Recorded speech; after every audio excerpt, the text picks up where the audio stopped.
Oh, is it? Dadgummit, did it start streaming? Oh, well. Sorry. Alright, take 2. I just streamed for half an hour with no audio because I did not realize my headset wasn't plugged in. And I was so engrossed in what I was talking about, I didn't notice that my mic meter wasn't moving. Blind eye boomers again. This is why I need a producer. I wish I could afford to pay somebody, but, you know, I would need to make money first. So, once again, welcome to BlindEyeLive on this glorious, sunny, 71-degree March 1st of 2022. This day is the day that the Lord has made, and I'll be glad in it. Even when I'm boomering audio, or just being dumb and not making sure that all my stuff is plugged in before I start. So, with that being said, Ja Morant is unstoppable. Cain Velazquez may have murdered a man. Or, sorry, may have attempted to murder a man. No one is dead. No one is dead, sorry.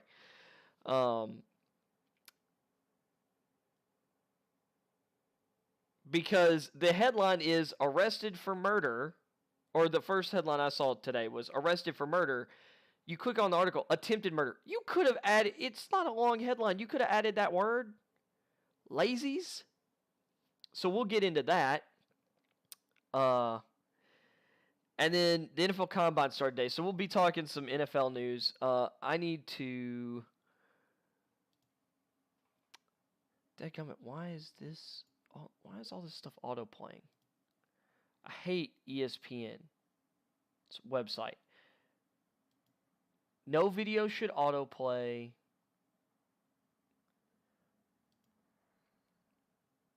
Like, just period. Let's see. Sorry, I'm opening tabs, but I don't want to. Anyway. So, we're going to... Dadgummit. Click the wrong thing. So, we are going to start... We're going to start with talking about Ja Morant. Love Ja Morant. Anybody who... I don't know how anyone can't love Ja Morant. Ja Morant is Memphis basketball personified at this point. It's like you mixed grit and grind with, like, the energy of, like...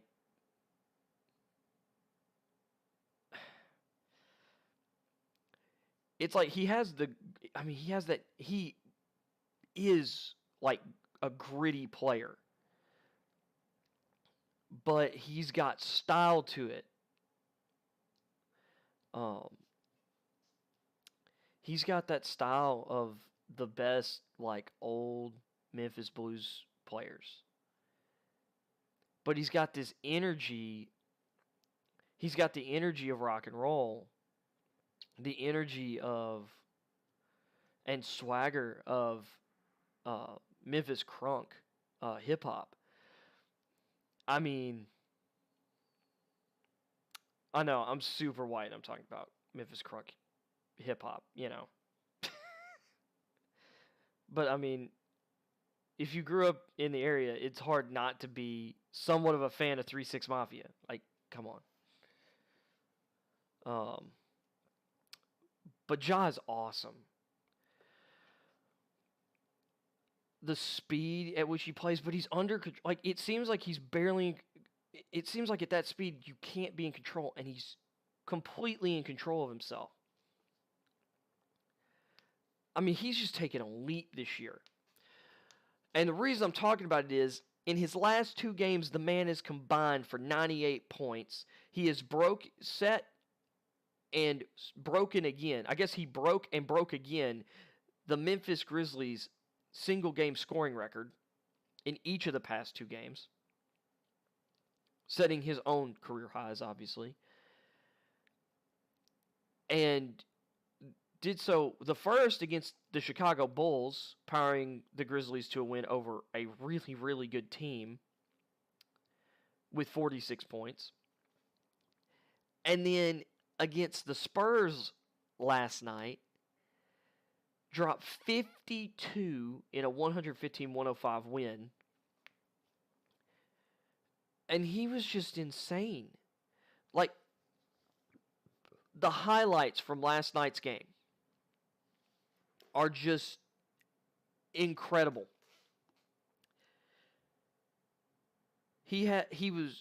I'm not sure what happened, but they had a really low shot clock, and he was having to bring the ball across half court. With like 4 seconds left, he pulls up from 34 feet, nothing but nets it. He had a bunch of amazing, plays attacking in the half court, knifing through defenders and laying the ball in. He had this insane drive where he blows past the defender and then spins past the defender at the basket and nearly dunks the ball in that one, but he just, finger rolls it in from even with the cup. He had so many just amazing transition attacks, basically attacking I'm going to say 2.5 because there's like a third guy who kind of gets involved but doesn't. But he's basically taking on like a 3-on-1 or a 3-on-1.5 situation where a teammate's kind of around, but, he's attacking. And one of those, he catches the ball. There were several of these awesome outlet passes. He catches the ball basically even with the defender and then just blows past him.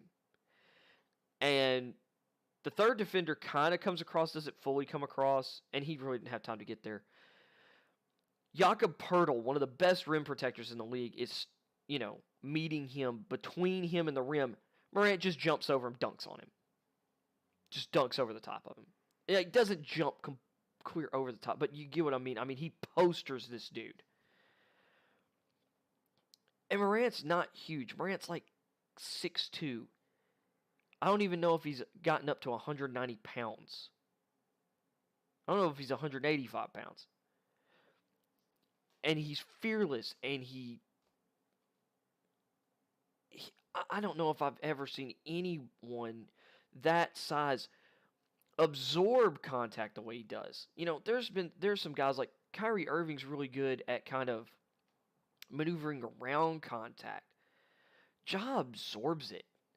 Like, Ja has that same kind of like, he can kind of dodge contact, but he absorbs it and uses that contact to his advantage in midair. Like, he's nuts. His handle is one of the best in the league. And I don't know right now if there's anyone who is, even if they're faster than Morant, no one uses their speed better and manipulates speed better. I don't think there's anyone who is better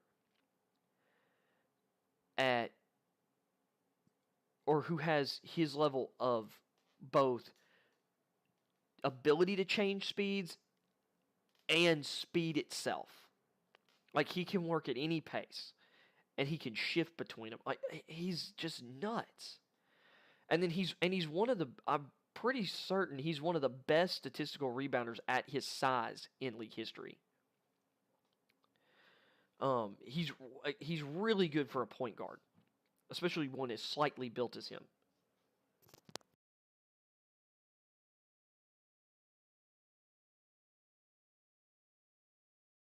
I'll tell you how I noticed that I was muted earlier. So this mic right here, you're going to see,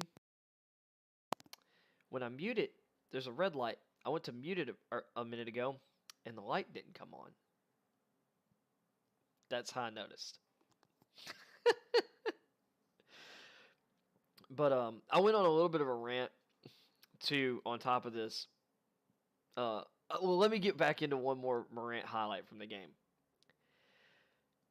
The best play of the game, they had I want to say it was at the end of the third quarter. or Steven Adams has the ball on the right baseline, inbounding or the right side of the defensive baseline on the Grizzlies' defensive side of the court. He throws a full court pass, basically the full 94 feet to Morant, who is on the left baseline. He jumps up, turns, catches the ball while turning and kind of fading, shoots the ball, kind of falling out of bounds from about 10 feet or so from the basket. Nothing but nets this sucker. There's like half a second on the clock when he touches the ball. He does this in like just a couple, like 2 or 3 tenths of a second and nails it. It is maybe the most incredible play I've seen in the history of the NBA. That's not an exaggeration. There are very few of these situations, and usually it's a guy near the rim, like tipping the ball towards the rim or catching the ball and dunking it. He catches the ball while moving, turning, and like catches and shoots this thing. Catches and flicks it to the rim. After a 94-foot pass, this isn't like, from the side baseline or from the baseline near the basket or from the sideline on that side of the court. This is a 94-foot heave from Steven Adams to John Morant. When I first saw the play from broadcast, I couldn't believe it. It did not compute what happened. I almost want a chance. I went on a rant about YouTube's terms of service or their fair use and copyright stuff. I'm worried to even try and use to try and look up the footage, but I think I'm gonna try. So let's do this. This stream might be shorter, and maybe that'll be better for everyone because I spent 30 minutes talking without a mic. Let me go to the NBA. I'll come back to this. Yeah. Let's see.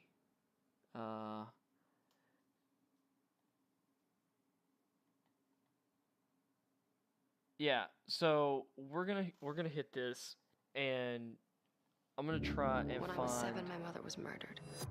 Our scars can destroy us. Maybe we're not so different after all. I'm not gonna play this ad. Read those latest. It's all about the Waynes. Hopefully y'all aren't hearing this audio. It's got a nice ring. Because I don't think I have an audio capture. Become just like me. It's an ad for the Batman, which I'm excited for that movie. If you're not excited for the Batman, I don't know what to tell you. So, okay. Allen Iverson. No. Never won a title. Dadgummit. Do you know what we? Okay, let me see if I can. I've got to find. Maybe if I scroll through here, it'll have highlights from the game. Nope. Dude, so last night you clicked on it and there were video highlights. So I'm going to go to the Grizzlies here. If I can find it. Of course, we're all the way down here. So let's see what we got here. You're going to need a smaller cabinet. Oh my god. Screw these ads.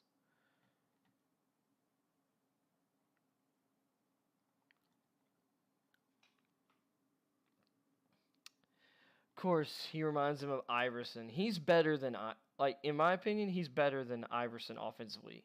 He's got a ways to go defensively, but he has a much better jumper. He's a much better passer. All right, let's see here. Let's go back a couple of years ago, 2018, when he was in college, Murray State. Look at this dunk. We're going to go through the most memorable one. This is just dunks, isn't it? Coast. By the way, we were turning. All right, let's. Down. When a near Actually, we don't. Three. He tends to. one. It's just his best Like stunts. jiving on Jakob Poeltl So last- here's Allen the Iverson. play I Allen was Iverson talking can't about. do this. Watch Never- this outlet, and if you see, like, he just blows by the defender, and watch what he does to Jakob Wasn't doing Poeltl. that on anyone. He just erased that man. Erased him from existence. I don't understand this language in my chat. I guess this is bot language, or it's Russian, or, well, the names look Cyrillic, so hi, bot people. Thank you for the views, I guess. I'm gonna, if I go to the game, I should get the highlights I'm looking for.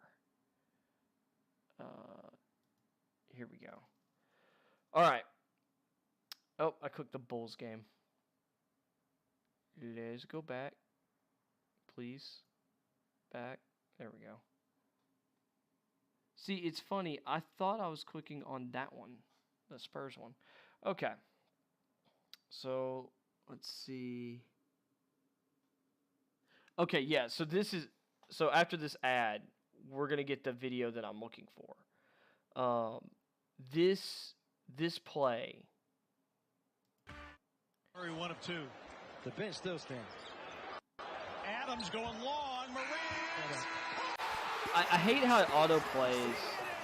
No, I want. Murray 1 of 2. So we're gonna bench watch still how stands. quick this happens. Adams going Look at where long. Morant catches this and just chucks that in the basket. Like, are you kidding me? Like, are you kidding me?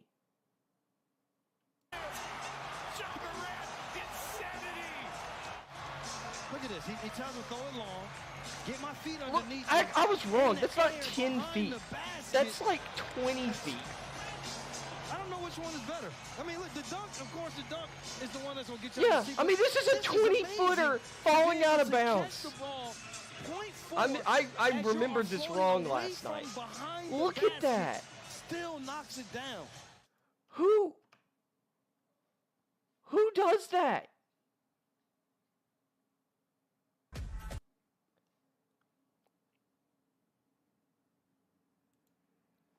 Like, who does that?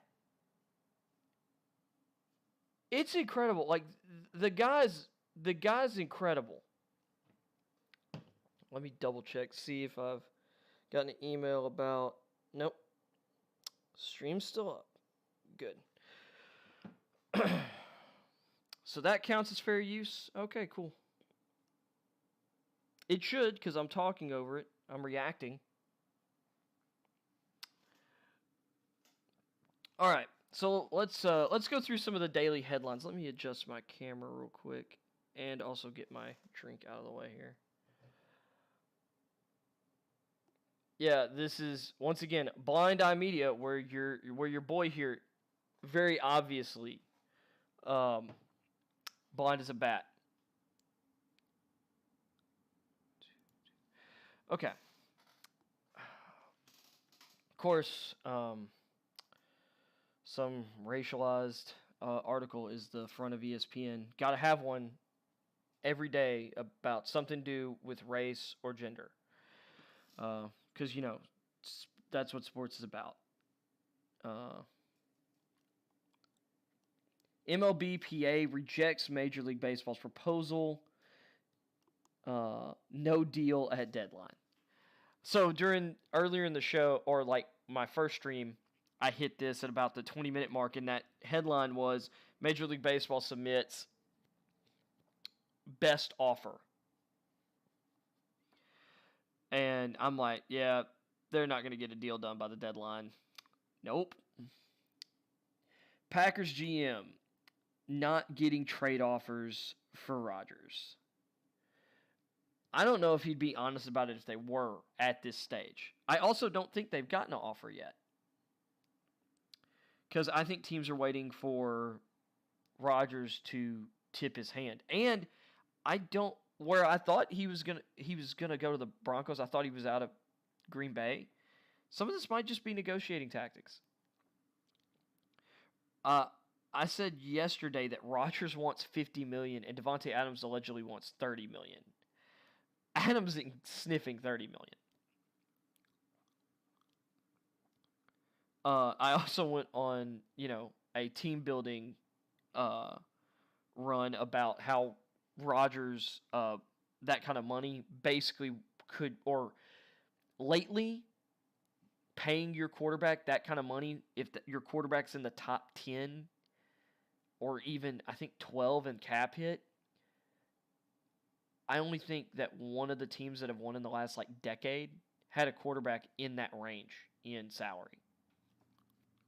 It's incredible.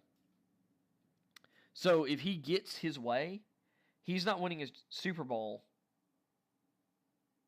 probably for the rest of his career, because he'll be in the top 10 in cap hit probably that entire time, depending on how things are structured. But even with it structured, it still limits the type of guys you can sign, unless you can manipulate their deals in a way to, cap gymnastics. It's fun. We'll get to the Velazquez thing here in a second. Let's see if anything else has changed here. Giants, this is new. Giants would take calls for running back Barkley, says new GM. That's huge. I feel like with all the injuries, Barkley's value would probably be down. And Barkley's still on his rookie deal, which is still at the position he plays, because he was the number 2 pick, actually kind of high. But of course, Andy Reid is surprised Eric Bieniemy is still Chiefs offensive coordinator. We'll get in. I'll talk about that here in a second. And the Hornets are signing Isaiah Thomas, to a 10-year deal. Good to see Mighty Mite back at it. Before we click on this Velazquez thing, the media has really pushed Eric Bieniemy as a candidate, and there are things about his resume that are, definitely, I can see how people could see him as a head coaching candidate.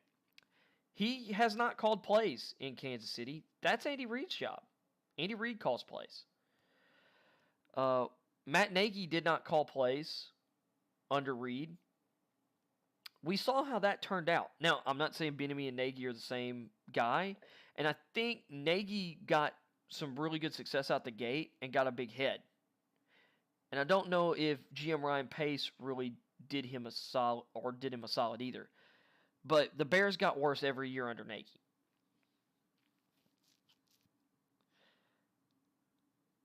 Bieniemy, there have been reports that there's a lot of friction between Bieniemy and Mahomes can't stand it.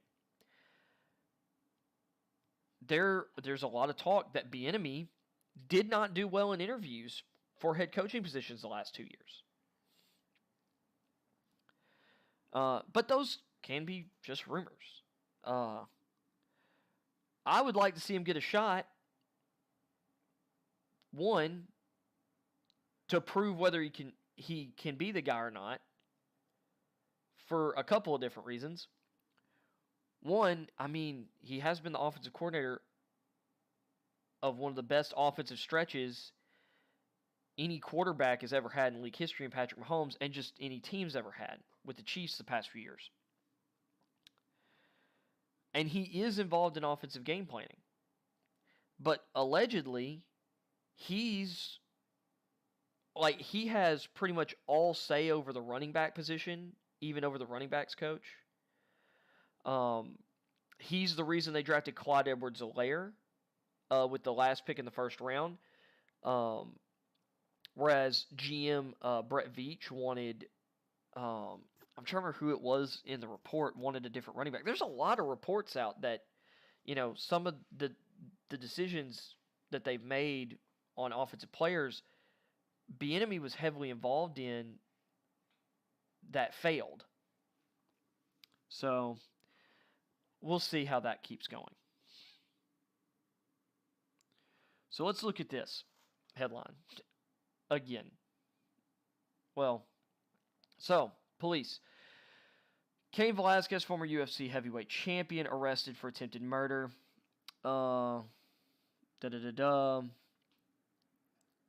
former UFC heavyweight champion, was arrested Monday for attempted murder and booked into Santa Clara, California County Jail. The San Jose Police Department announced Tuesday morning. Velazquez is being held without bail per online records. Court date set for tomorrow, Wednesday, March 2nd. San Jose Police Department announced Monday evening that there was a shooting in the city near the intersection of Monterey Highway and Bailey Avenue. Police said one adult male was shot at least once and was transported to a hospital with non-life-threatening injuries. Thank goodness.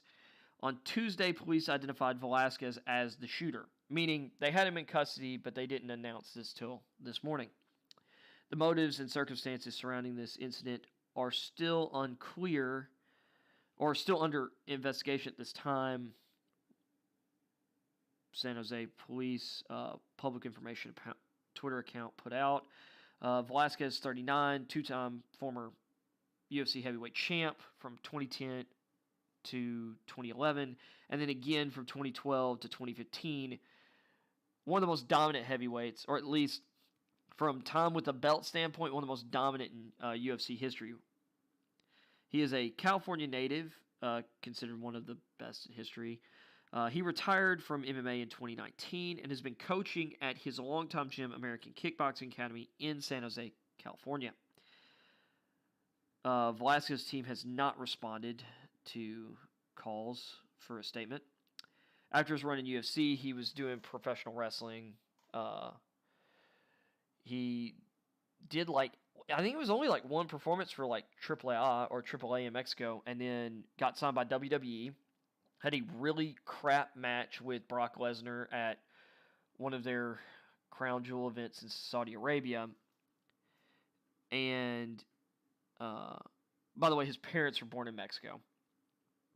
And he got cut by WWE during the early months of the COVID-19 pandemic. And he had re-signed with the Mexican promotion AAA in December. They had planned on him wrestling a bit this year, but that didn't really work out. Or that's not really going to work out, it looks like. But we'll see what the facts are. We don't know anything right now as to what actually happened. We don't know why he shot this man, but we'll see. I'm not going to rampantly speculate like some people on the internet are. So, I got some stuff pulled up here. The San Francisco 49ers quarterback Jimmy Garoppolo. I was on this article when I realized I was muted earlier. Garoppolo suffered what Coach Kyle Shanahan called a slightly sprained right throwing shoulder. This surgery is going to put him out apparently through the summer. He picked up that injury during the win against Dallas, so that might explain his poor play in the Packers game. He had a separate thumb injury that he played through that apparently will not require surgery. And it's not expected to affect his trade value, which I'm not shocked by. If this is a minor procedure, I actually believe he is the most likely quarterback to be moved because the 49ers have reason to move on from him.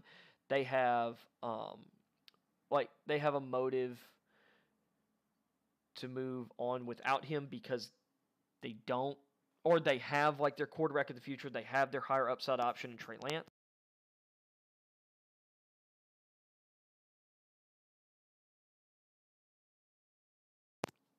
Sorry, didn't unmute myself. They have their higher upside option in Trey Lance, and they don't really they need to make that move now. And there are a number of teams that need quarterbacks, and if they believe they're competitive right now, Jimmy Garoppolo is a better option than any quarterback in this draft class for competing right now. if Kenny Pickett's hand size isn't an issue, maybe you put Kenny Pickett up there because I think he, from a mind standpoint and his, I don't see any real negatives to his tools. He doesn't have any like big plus tools. Like he doesn't have like a rocket arm, but he can make accurate on-time throws to all three levels of the field and do so on the move. And he's more mobile than a guy like Garoppolo. And he's got a lot of starting experience. And he just really popped this year, kind of like Joe Burrow did in his last year at LSU. So, and I've had Garoppolo pegged for the Washington Commanders. And the Commanders GM has put out that, or for all intents and purposes, they are very, maybe it wasn't their GM. I think I'm confusing with, the Broncos GM said that all options are on the table for the Broncos. They are aggressively targeting quarterbacks this year at the right values. And I've been very much that the Broncos are all in for a veteran. I believe that. Some sort of veteran quarterback. I don't believe they're interested in any of the rookies. Or they might be, but they're not as interested in them as they are veterans. Washington is allegedly all in on trying to get these veterans. Still, once again, all the reports, Rodgers and Wilson, no one's talking about Deshaun Watson. It's really interesting. And it's funny in that report that they use those guys in the headline because the only offer that we've heard for Deshaun Watson this offseason allegedly came from Washington in the form of Chase Young, a first-round pick, or Chase Young, their first-round pick this year, and I think a second-round pick next year and a third this year, or a second this year and a third next year.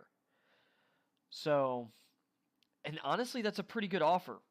Because if we're looking at Chase Young still has 2 years on his rookie deal left, I'd say he's worth 2 first-round picks. He's an elite pass rushing prospect. He's had production already. He's got all the tools. Khalil Mack, already on a veteran contract and about to be signed to Khalil Mack, who the Bears were going to have to sign to a mammoth extension, traded multiple first-round picks for him. I'd say Young is worth that.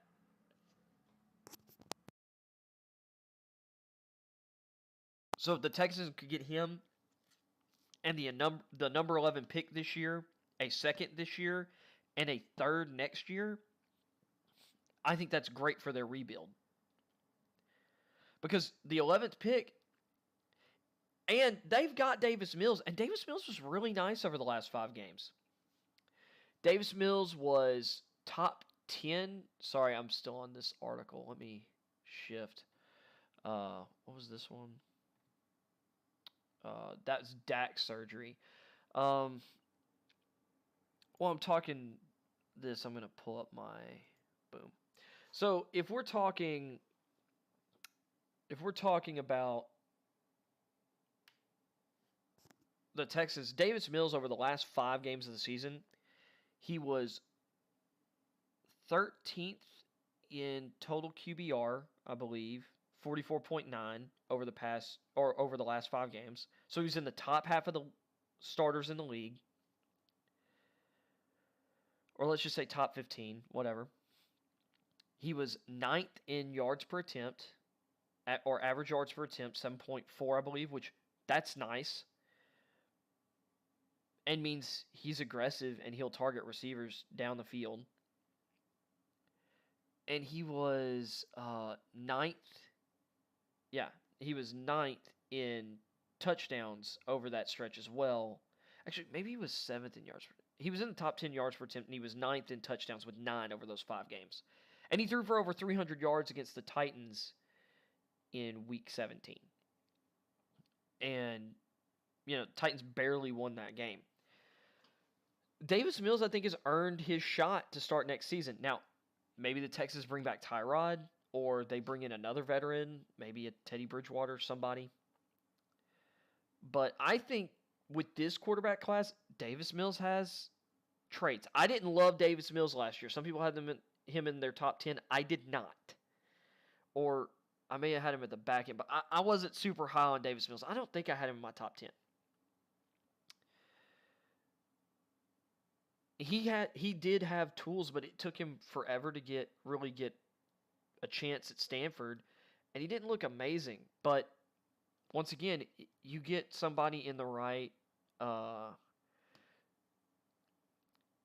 you put some guy in the right situation with the right coach, and the offensive line wasn't great last year, but it wasn't as bad as some other teams. And they have Laramie Tunsil. Like I need to look at their numbers, but I mean they weren't Carolina Panthers, they weren't Cincinnati Bengals bad by any means. And they have some players on that line like that you would feel comfortable as like starters alongside Laramie Tunsil, who's one of the best tackles in the league. And the wide receiver group's not horrendous. Like Brandon Cooks is good.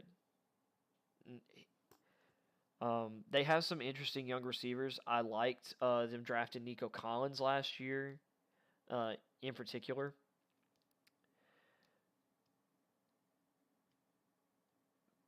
But they need to move on from Watson. And once again, like I said, Davis Mills improved over the course of the season. He really looked solid the last 5 weeks of the season for a rookie quarterback who was drafted in the 3rd round, who some people didn't necessarily believe was even a day 2 guy. Or people like me, I wasn't confident he was going to be anything. Give him a shot. You're still rebuilding. They've got to bring a lot of talent in. Give him a chance, because if he doesn't work out, there's a better quarterback class next year that you're probably going to be in position to get one of the top 2 guys.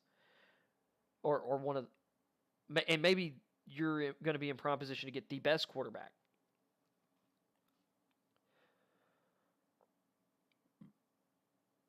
I'd say give Davis Mills a shot. And if you're able to get an elite pass rusher in Chase Young with 2 more years or 2 more seasons of cheap production, well, cheap pay considering his talent level and production, and you're going to get a 1st-round pick this year that you can add to that rebuild, maybe target a receiver at 11, get a Drake London type receiver, or a Garrett Wilson, or a Treylon Burks.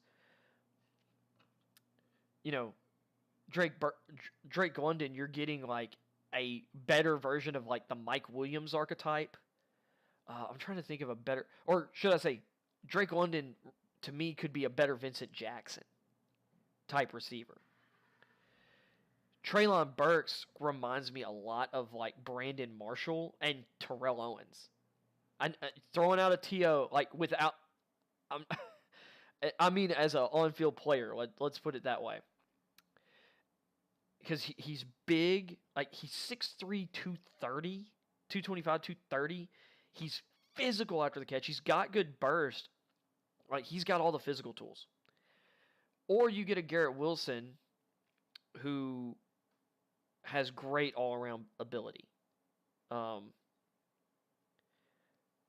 Like a real smooth receiver.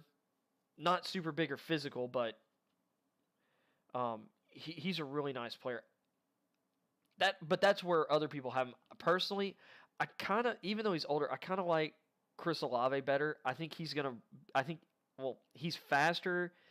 He's way smoother. I think Olave's better. I think there's downfield things that people like better about Wilson. And if it wasn't for the knee injury, Jamison Williams, I'd have him ahead of Garrett Wilson as well. Well, still, as a player, I think he's better. He definitely is faster. He's more explosive. And honestly, he's not going to go that high, but I am super high on Christian Watson out of North Dakota State University. That guy's for real. You don't see guys at 6'4.5", 6'5", 205, 210 who are that fast, that smooth. Like, this guy takes jet sweeps. Like, he's agile. Like,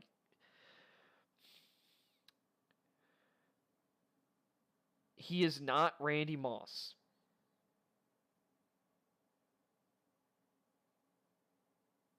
I was describing him to someone. Someone's like, so is he the second coming of Randy Moss? I'm like, no. But maybe. I'm trying to think of another guy who would like fit that mold with, because I don't know what his 40 is going to be.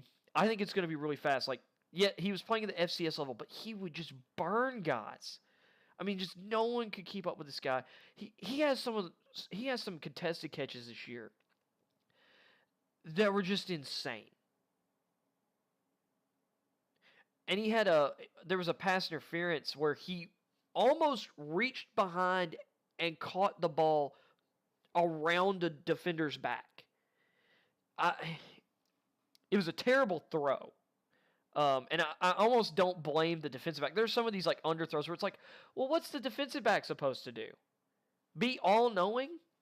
Like, if the ball's terribly underthrown and he's running at full speed to keep up with the receiver, and that receiver steps on the brakes, like, that's not necessarily fair to the defensive back. But, another bot joined the fray. Let's see. Anyway, let's jump back into these. But anyway, Texans with the 11th pick and adding Chase Young. And there's also a second round pick in there. This is a really great draft, in my opinion.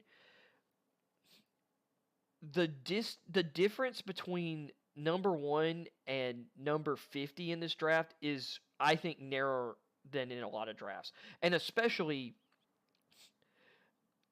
like, I'm not kidding you when I say once you get to like number 10, there are guys that I could see going like in the early teens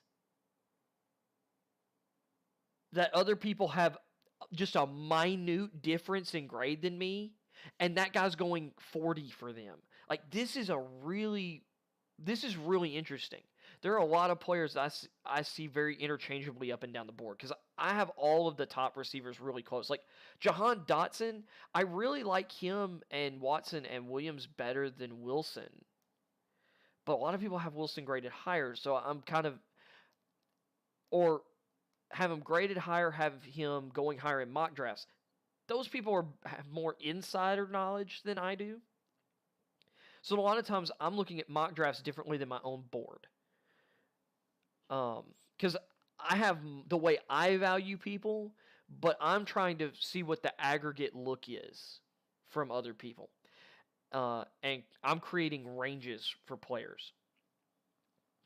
Jahan Dotson, to me, is as talented as any of the receivers. He's not as tall as some of the other guys. Like, I think London's just got a super high floor as well as a super high ceiling if he's as quick as I think he is, because he's quicker and more agile than most guys that size.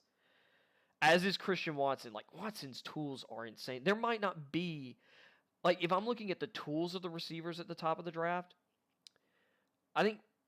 Because Watson's not... Most people don't have him near the first round yet. Brett Coleman and I are all over him. I will thank Brett Coleman for introducing me to Christian Watson. Check out Brett Coleman's channel, Bootleg Football. They're great. Bootleg they put up their top 10 defensive guys. Like, I think, and the way is not top 10 ranked, but like their 10 favorites. Like, regardless of where they're going to go. Yesterday. I still haven't gotten a chance to watch it. I've been busy. So, that being said, if the Texans don't get a better offer than Chase Young, number 11, second rounder, third rounder next year, I take it. I would eventually take it. You don't take it now. You've got time. But I'd give some other people chances to... And the Watson thing might not move until Rodgers, Wilson are kind of settled to some degree, or maybe even closer to the draft.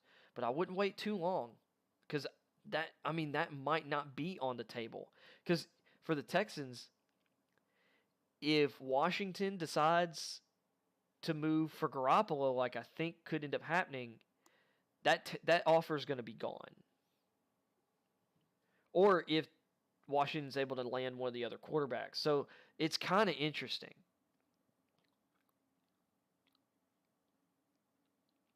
So let's flip back over to this screen. Hit the thing. There we go. All right. Let's get into some of the injured players or some of this stuff. Dallas Cowboys. Dak Prescott has surgery on non-throwing shoulder. Bunch of shoulder injuries, by the way, towards the end of the year.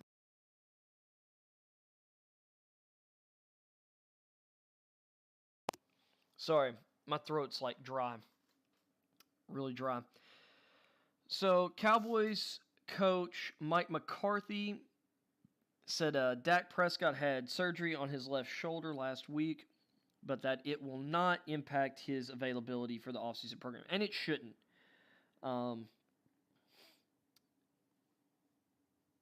Was an irritant to Prescott as the season progressed, but added he did not think it impacted the quarterback's play last season. I mean, any injury to some degree can impact and does impact, your game. McCarthy, but then again, also McCarthy's an idiot. The surgery is a cleanup because he'd already had a surgery on that shoulder before. Baker Mayfield also had off-season shoulder surgery, I believe, to his non-throwing shoulder. So, well, I say that surgery actually started his off-season a little early. And Mel Kiper has put out a mock draft just in time for the start of the Combine. So this is pre-Combine mock as things stand. And man, Kiper has joined the Ikem Ekwonu train. And he's got him going number one of the Jags. Jags need to go left tackle. And there are some decent offensive tackle prospects down the board that could be available at the beginning of the second round. If it's kind of like last year where some guys fall that people had kind of first to second round grades. Because there were several guys I thought could go first round. One that I thought would go top 20 in Tevin Jenkins, or that I thought should, fell into the second round. Heck, Dylan Radins fell all the way to pick 52. I was like, and I thought he might go at the back end of the first at one point. And I thought he still could. Thankfully he did. My Titans got him because I liked Radins. But Ekwonu has now jumped to the top spot for Kiper. At the tackle position is what I'm assuming, not just at for this mock. Detroit going Aiden Hutchinson. I think that's just a really good. I think that the Jaguars are going to go offensive tackle up top unless they trade the pick or something. And I think the Lions are going to go pass rusher unless they trade the pick. And I think they should go Aiden Hutchinson. I think it's just a good fit. He was a star at the University of Michigan, and in my opinion, he might be he's one of the safest players in the draft. And I think people are sleeping on his upside. He's very polished. I really like him. The Texans, and then he's got the Texans going Evan Neal. If Neal's available, I think they should take him and throw him on the right side.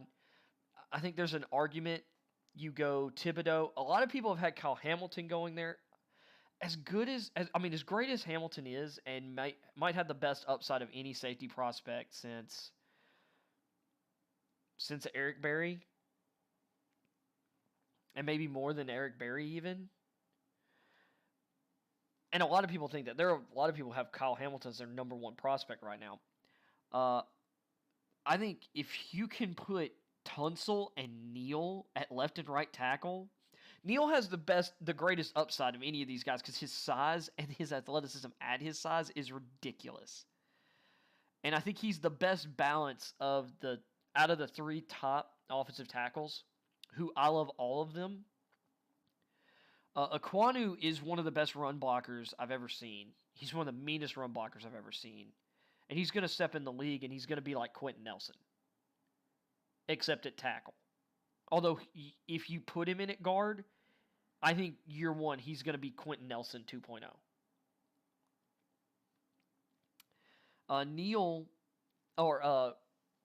And Ekwanu's okay in pass pro, but he has some things he's got to get better at in pass pro. Charles Cross is the picture-perfect pass protector. In the run game, he doesn't show a mean streak. Now, when you get him on the move, Cross gets a little mean. And maybe it was just because of what he was asked to do under Mike Leach. And I think that's a lot of it. But Neal is bigger than both of them. And probably stronger. He's definitely stronger than Cross. He's at least as physically or functionally strong as Ekwonu. But with his size, athleticism at that size, and he's just really balanced. Like, he's good in pass and run. Like, I think if you had Tunsil and Neal on either side of your line, your quarterback, like, if they do that, Davis Mills is in a great spot to develop. Or whoever ends up being your quarterback beyond that. Heck, you draft Evan Neal, Deshaun Watson might be like, can we just, you know, maybe forgive and forget? I mean, because that's an awesome offensive tackle tandem moving forward. Kyle Hamilton going number 4 to the Jets. That might be a bit of a sell. He's not the only person. I believe that's where someone was talking about that. That might have been a different article was talking about that. Because I don't think McShay... I think McShay had Ekwonu going here, but that'd be an interesting sell to the Jets. You drafted Jamal Adams in this range just a few years ago. You got... Some people were like... And, you know, kind of not super excited about the prospect of doing that again. I'm like, Jamal Adams was really good for your team, and then you got 2 first-round picks for him. I don't know. And one of them is, like, the 10th pick in the draft this year. I don't know. That seems like really good value. You turned a top 6 selection into the 10th and 25th picks down the road after getting several years of great production out of him. That's great value. And the Calvin Pryor pick back in 2014, that wasn't so great. But for the most part, the Jets have done a decent job of, you know, picking safeties. So, and value-wise, for Hamilton, that's probably too high. I wouldn't love that pick. I would be trying to just bring back Marcus May, I think, and I'd be taking Thibodeau or Cross here if I'm the Jets. You take Cross, you throw Becton at right tackle, or move him inside the left guard, or like inside the guard. If you do Cross, really, I'm thinking Thibodeau, but who knows? Let's see. And there's Thibodeau going fit to the Giants. If I'm the Giants and I've got the opportunity to choose between Thibodeau and Cross at 5, because you've got Andrew Thomas, Cross isn't necessarily the best fit for the Giants because he's really a true left tackle, and Thomas is your left tackle. If somehow Ekwonu or Neal were on the board at 5, I think you run to the podium with that. But getting Thibodeau at 5 is really good for the Giants. Hops up pass rusher. Panthers need to take Charles Cross. I've been seeing a lot of people with, like, Sauce Gardner at 6. I'm like, you're going to take top 10 corners back-to-back drafts. I get that the Panthers have like some guys, like they traded for CJ Henderson. Like, he's still on his rookie deal. Maybe try and develop him. Maybe try and bring back Dante Jackson or Stephon Gilmore. In my opinion, Dante Jackson. But this is the biggest glaring need. This is why Darnold failed with the Jets and then this year with the Panthers, is because outside of Taylor Moton and to a degree center Matt Parody, like, you have like your left tackle position since Jordan Gross retired in 2013. They've had 14 starters at offensive tackle, and they've all stunk for the most part. They've either been barely average or better run blockers, like Michael Orr. Love him. He's a great run blocker. Elite run blocker. He was never great in pass protection. He was barely ever average in pass pro during his career. Cross is a great pick for the Panthers. And then the Giants, so Kuiper with Devin Lloyd at 7. Let's see what Kuiper says. Kuiper brings up Drake London. I mean, maybe Robbie Anderson's a free agent, but you've got Terrace Marshall already. By the way, the Panthers never should have fired Joe Brady. Joe Brady was dealt a crap hand in year 2. I think that offense was pretty freaking good considering some of the stuff that happened in 2020 with the Panthers and just limitations that were handed to him. They handed him a broken Sam Darnold and a terrible offensive line and said, make something that doesn't absolutely suck.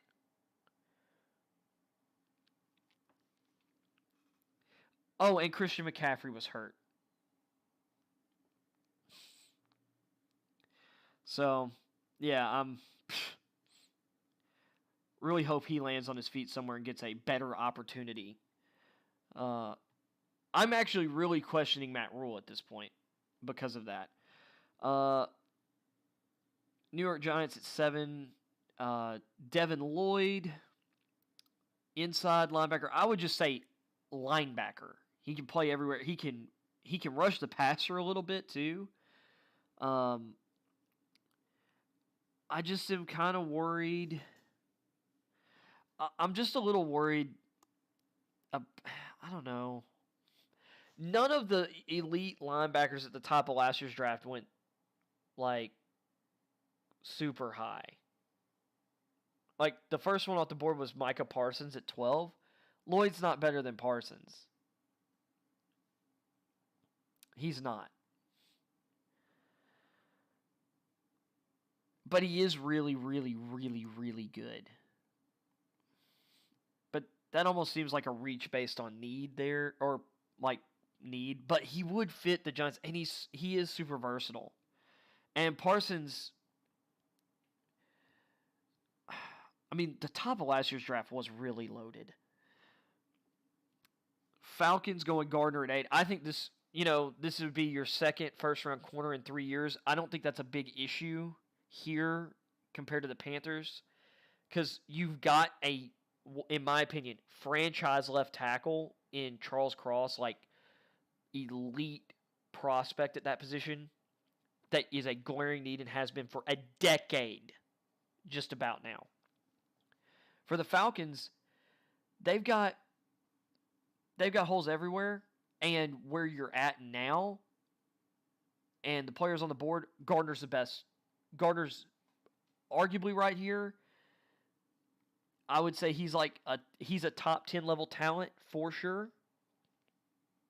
And if I'm looking at the biggest needs for the Falcons,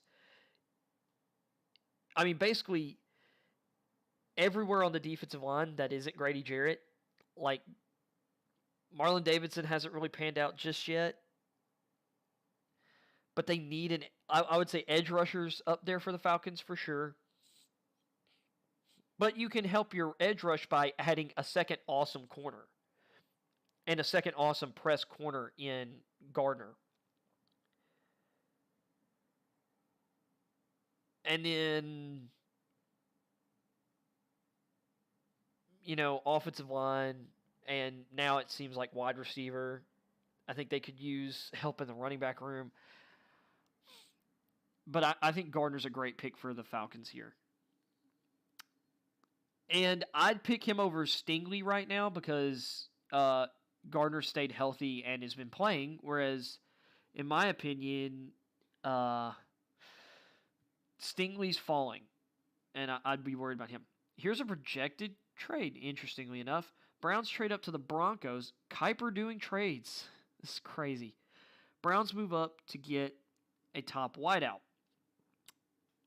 Interesting. What is the proposal here? With the Jets lurking at number 10, I could see the Browns trying to get who they think is the best receiver in the class. In this scenario, the Browns would give up a third-round pick to move up 4 spots, which should be enough to get the deal done. I think that could be right.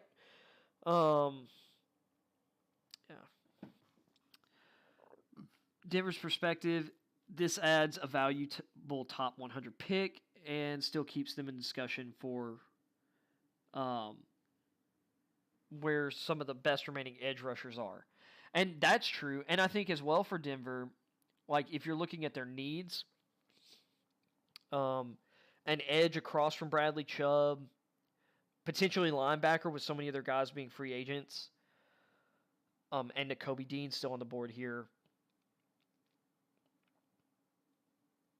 And you could say, and obviously quarterback. And I'd be more comfortable using the 13th pick on a quarterback than the 9th, I think, in this draft. And then the Browns get Drake London. I think London is exactly what Baker and that offense needs outside. Considering that Jarvis Landry is potentially going to be gone. We'll see what happens with the Browns receivers. The Jets in this scenario, Tyler Linderbaum at 10. So upgrading the center position. So they've got the Jets with Hamilton and Linderbaum. I love Linderbaum. And I don't know if that's the pick for the Jets there.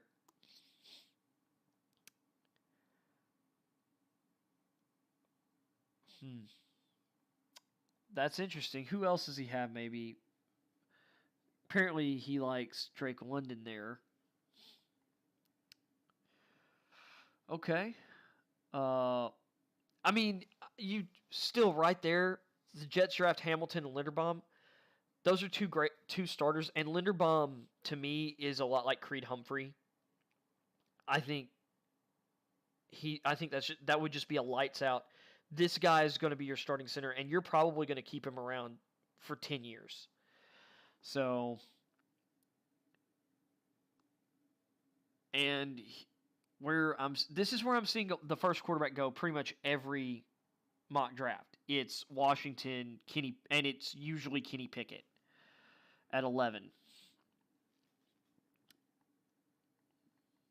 He is the most NFL-ready quarterback, mentally speaking. Vikings going Derek Stingley. That wouldn't shock me. Even with a brand new regime.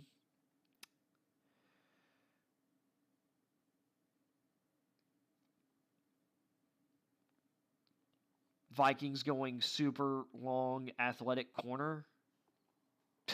That just fits. Broncos at 13 after trading down. Jermaine Johnson. I love Jermaine Johnson. And I'd argue this guy's a top 10 level guy.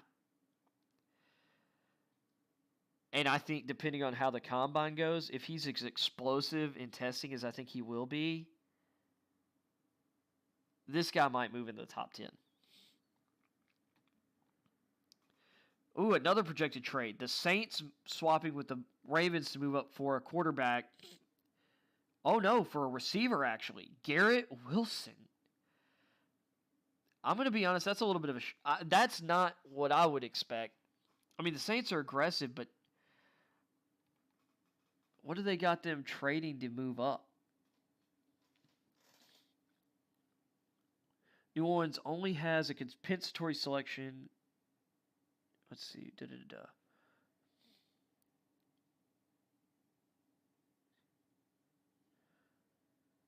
Third round pick to move up 4 spots.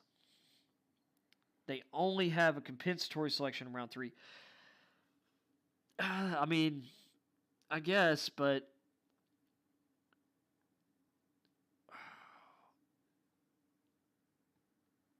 that would fill the Saints like number 1 receiver void potentially with a somewhat similar type prospect. He's not quite as he's not as thick built and as strong as Michael Thomas, but he's very smooth, consistent hands, stuff like that.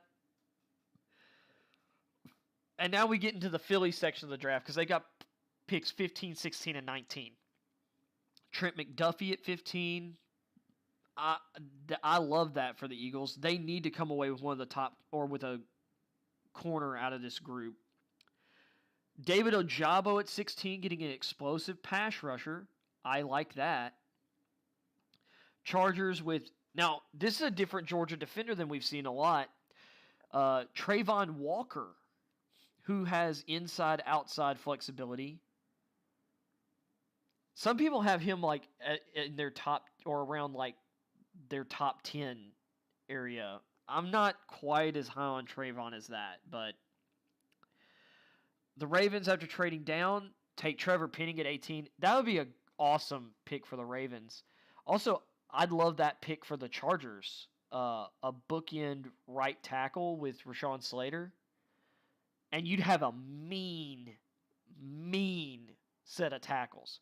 Penning might be a little too mean, though. He's got to get that reined in. I think the Ravens can do that or get him reined in. And then the Eagles, if they got Treylon Burks at 19, if they came away with McDuffie, Ojabo, and Burks with their 3 selections,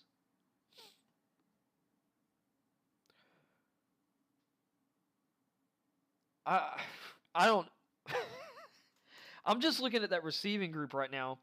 You'd have Devontae Smith and Treylon Burks, along with Jalen Reagor.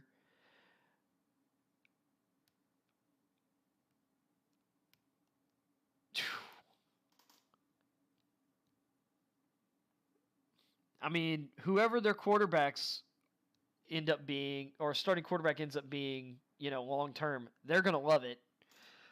Steelers taking Malik Willis.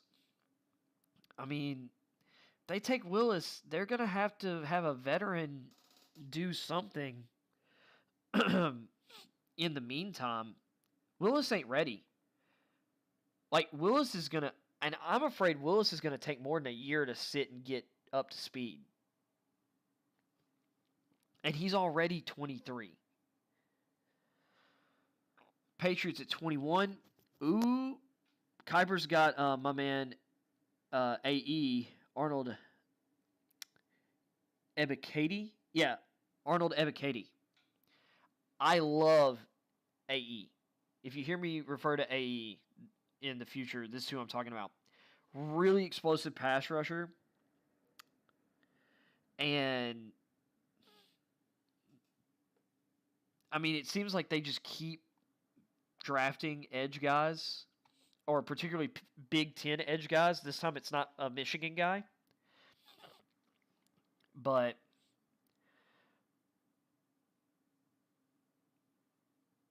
it seems like they've decided they don't want Chase Winovich going forward. So, who knows? Hopefully someone saves him and gives him a chance, because Winovich is good. The Raiders going to Kobe Dean at 22. I don't see that. Especially if Jordan Davis, Devontae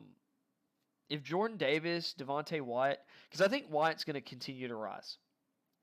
But the Raiders really need defensive line, in my opinion, and they've invested a lot financially at linebacker already. I just think, and I like Nakobe Dean a lot.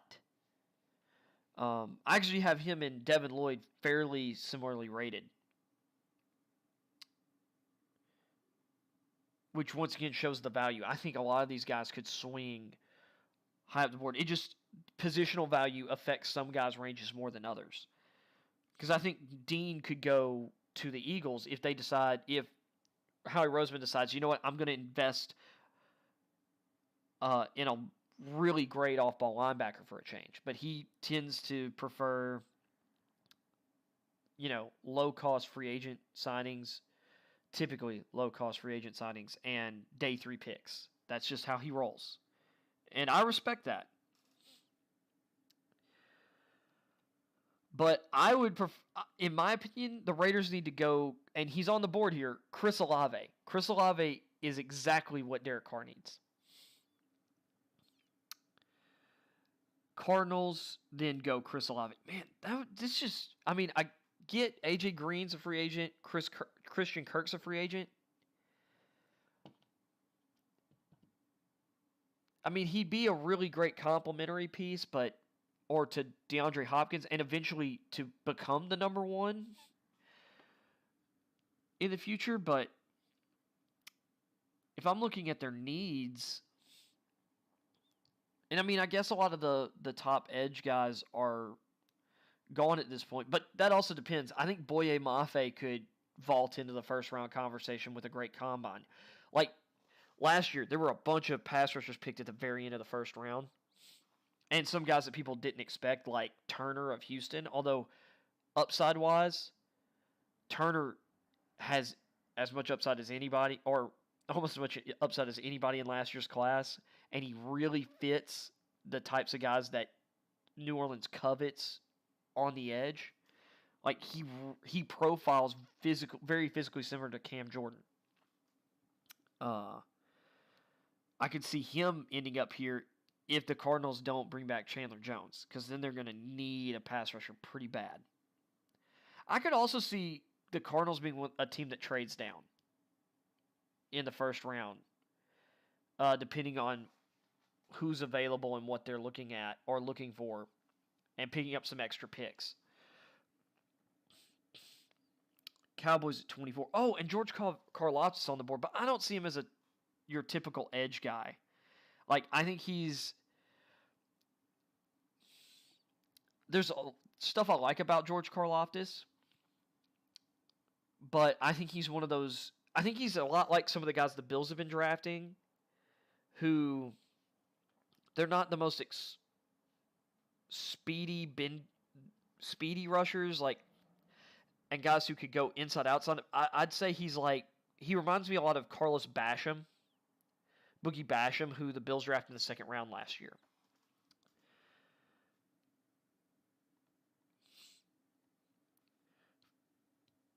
And to be honest, and the Bills going Deontay Wyatt, that right there, if they draft him, that might be the end of Ed Oliver, or that might put the clock on Ed Oliver's future in Buffalo. But Wyatt would definitely upgrade their defensive interior. Then we get to Tennessee. Dude, if my Titans drafted Jahan Dotson, I'd be super excited. Because especially if Julio's still in the building, and he should be this year. Jahan, and A.J. Brown just all three of those guys potentially flipping around, but Jahan and A.J. flipping between the one outside slot or receiver position and the slot, with Julio working the intermediate areas of the field from the other outside slot or outside receiver spot. Dude, I'd love it. I'd be super excited. Guys that I'd love to see the Titans take, I'd love to see Devontae Wyatt as well, just because I think he's really, really, really good. I'd also be chill with, so I'd seen some stuff about us drafting another corner. I've softened on that idea, where I thought, I don't love it. after Farley, but you can never have too many good corners. But Fulton looks really good. Farley looked good before the ACL injury. Love Elijah Molden in the slot. I say maybe, I mean, I guess Janoris Jenkins is still going to be on the roster this year too, so maybe try a cheap veteran option who didn't pan out somewhere. I don't know. I also wouldn't be upset if we went interior line and cut Saffold and save some money there. Like, I'd love Zion Johnson or Kenyon Green here. Especially, I love Zion Johnson out of Boston College. Dude's awesome. But Dotson would be a great fit. I'd also be okay with us taking a chance on Jamison Williams because I had Jamison Williams as a top 10 guy. And I know he tore his ACL, but we could wait. I mean, and we've gotten great luck on that before with Jeffrey Simmons and Harold Landry, guys who slid because of injuries. And Jeffrey Simmons is the heir to Aaron Donald's throne as the best interior D lineman in the league. And not saying he's Aaron Donald 2.0, but I mean, gosh, he's a game destroyer. And Harold Landry's been really good for us. And then here we go. Buccaneers taking Zion Johnson. They've got to replace Ali Marpet, and that's the guy who can do it. I could see them going receiver as well. If the Packers took Jamison Williams, man, that'd be interesting either way. You keep Aaron Rodgers and Adams and bring in Williams to eventually come in. Like, that's amazing. Or you ship those guys, or you let Adams walk in free agency, or you franchise him and then trade him to somebody. Although I don't think that would happen. But they trade Rodgers and let Adams walk, and then here's the start of your rebuild. Bernard Raymond out of Central Michigan, small school guy. He came over from Australia. He hadn't been playing football for a few years. Well, American-style football. Raymond's got meanness to him. He's got a lot of functional strength, really powerful hands. I think he'd be a great pick for the Dolphins, who are trying to improve their O-line. Oh, and here we go. Boye Mafe of the Chiefs. Tell you what, I wouldn't mind if the Titans went with a edge rusher either. Because I think Landry now, 18, 19, 20, 21. Landry's a free agent right now, and I don't think we're going to franchise him. I'd be interested to know what his value is, because he had a pretty good sack season, but I don't love his pass rush win rate. It's kind of low.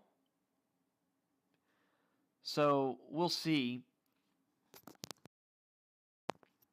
But if Landry is no longer on the Titans, I'd expect that pick right there to be an edge rusher. And Boye Mafe would be...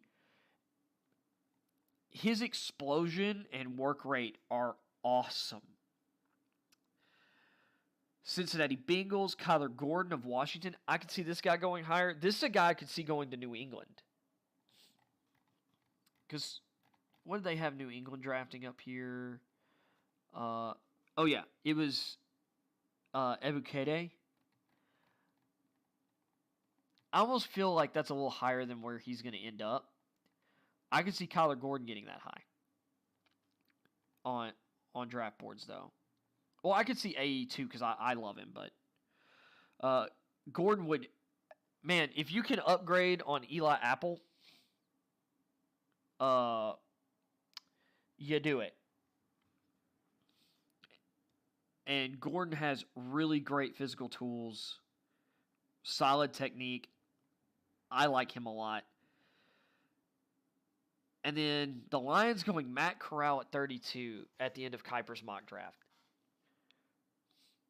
I have Corral pegged for the Saints if they haven't done anything by the draft. So that would be interesting. I've been kind of teetering back and forth on Corral. There are things I really like about Corral. There's some things that I've been a little concerned about with Corral. But if they're gonna be run heavy and if they want to do a lot of RPO stuff, Corral is gonna be great for that. And because of Amon St. Rob St. Brown, his abilities in the short and intermediate game and after the catch, getting Corral and running RPO heavy would be probably really good for the Lions. So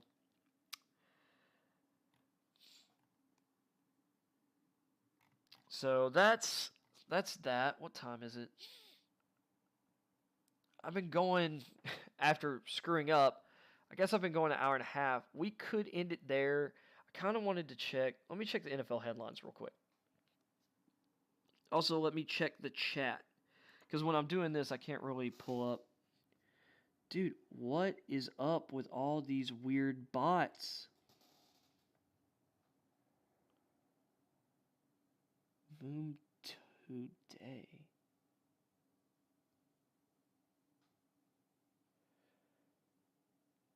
This is just really weird. See, the first time this happened, the names were in Cyrillic. These are all fairly normal names. Sort of. I don't know what this weird bot communication is, though. It's kind of creepy, actually. Okay. Kuiper's updated mock. Let's. I already saw a few of these headlines on the main ESPN page. Giants would take calls for Barkley. I'd only do that if I'm getting decent value, like really good value, because I still think if Barkley can get back to healthy, he's as talented a running back as I've ever seen physically. Arians' door is never closed if Brady reconsiders. We'll see. Broncos GM, everything is on the table at QB. Let's see. Colts still undecided on Wentz's future, GM says. Although a lot of people believe that Wentz is gonzo. I would imagine he is too, because that's a response to all the rumors that they're out on Wentz already. Cards say they have respect for Murray and his agent. Interesting. Having to say that. Although Murray came out over the weekend and said that he plans on, his future is with the Cards, so. Kuiper also updated his positional rankings, so he's decided to separate that from his mocks now. Kuiper, Pickett's hand size won't affect his draft stock. Well, that's good to know. Or that's good to hear. Someone not questioning it.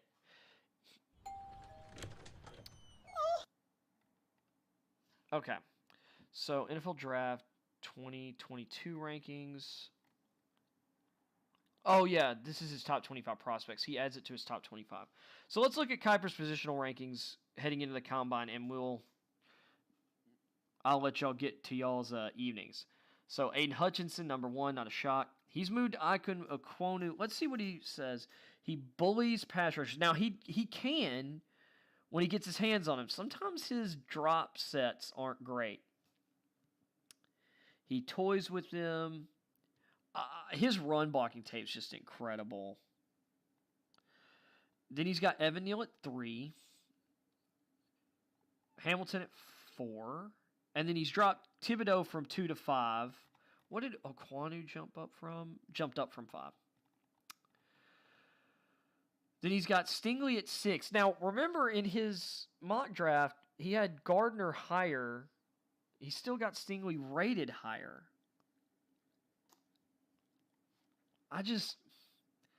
Stingley has been hurt and inconsistent the last 2 years. And I'm kind of worried about that. He's got Devin Lloyd at 7, moved him up from 8. Drake London dropped from 7 to 8, so he flipped them. Interesting. London's just a big physical receiver who, before like breaking his ankle, he was on pace for like some absurd number of catches. He had 88 catches for 1,084 yards and 7 touchdowns, averaging 11 catches, 136 yards per game. How many games did he play? October 30th. I want to say that was through so that was through 8 games. Through 8 games, he had 88 catches.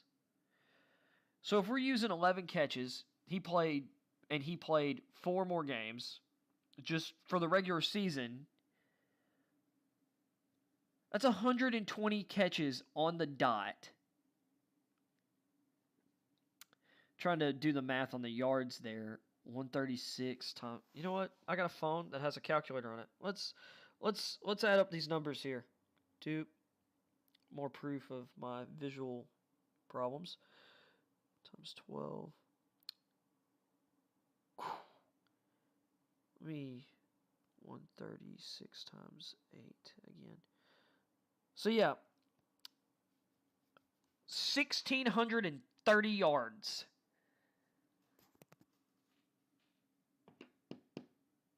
If he played 12 games. And let me see. So 7 touchdowns. So let's put him at 11 touchdowns because that's almost 1 per game. Maybe he has a multi-touchdown game in there. Who knows? But let's just say he ends up with a minimum 11 touchdowns.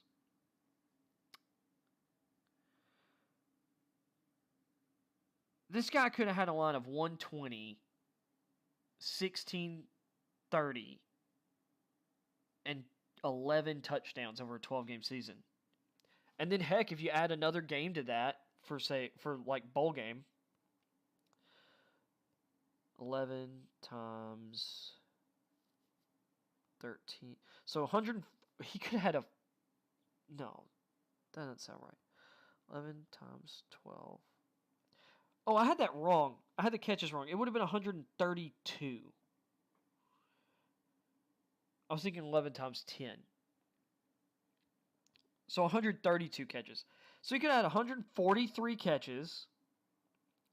He could have had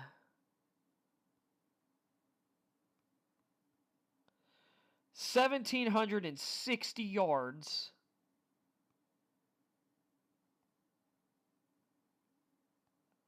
Let's go 7 divided by 8.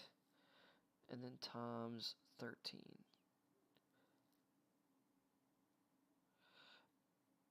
That says 11.4 touchdowns. So let's just say somewhere between, or let's just say and at least 11 touchdowns.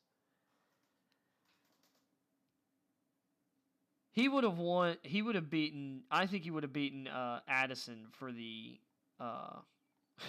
Biletnikoff if that had happened. So that's Drake London. That dude's ridiculous. Adam Sauce Gardner, number 9. Ahmad, not Adam. What am I doing? And he's moving up his board. He's got Linderbaum up to 10th. Not a shock. Ajabo has dropped from 9 to 11 for him. Garrett Wilson up to 12. Nakobe Dean's at 13, down from 10.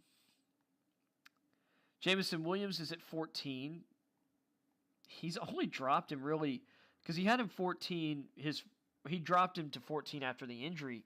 Like, he's still sitting there despite the injury, which just shows how great his tape was. I mean, this guy, before getting hurt, 79 catches, 1,572 yards, 15 touchdowns. And he was targeted 120 times with just 3 drop passes. Now, you're looking at that, and it's like, man, this guy had almost 1,600 yards on 79 catches and had 15 touchdowns, and you're saying London would have won the Biletnikoff if he had, caught nearly double that amount of passes for only like a couple hundred more yards? Well, actually, by the end of the season, because this is the end of the season, because he caught stuff after the, Williams got touchdowns and yards and catches after the awards, but London was incredible regardless of who was at quarterback last year. Like he was their passing offense. He's got Charles Cross down at 15. I think this is too low. Now, he had him going high in the mock, but he's got Trevon Walker at 16. He's slowly moving up Kuiper's board. McShay's had him up here for a while, and neither of them have him as high as I believe Daniel Jeremiah does. 6'5", 275. He's an interesting, really versatile lineman. He's got McDuffie ranked finally. Moved him up to 17. Penning is moved up to 18. Penning's just physically nasty. He's almost too much of a jerk. But, you know, you'd rather him be like that than be like kind of weak. Kenny Pickett at 19. He's moved down 3 slots. Not a shock. Willis has moved down 3 slots from 17 to 20. Not a shock. He's got a lot of development he needs to do.